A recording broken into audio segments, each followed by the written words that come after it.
Сегодня, 15 августа, в Республике Абхазия отмечается День добровольца.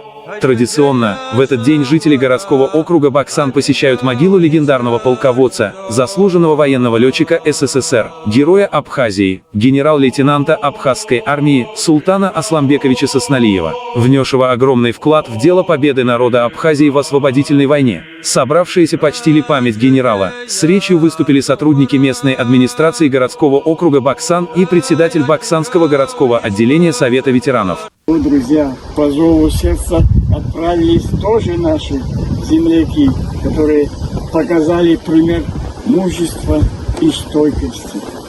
Со словами благодарности к собравшимся обратился племянник Султана Асламбековича. Участники провели обряд дуа и возложили цветы к его могиле. В мероприятии приняли участие работники местной администрации городского округа Баксан, военного комиссариата городского округа Баксан Баксанского и Зольского районов, добровольцы войны в Абхазии, представитель депутатского корпуса Совета местного самоуправления, руководители и представители общественных организаций, молодые танцоры ансамбля Баксан Ауз и родственники Султана Сосналиева.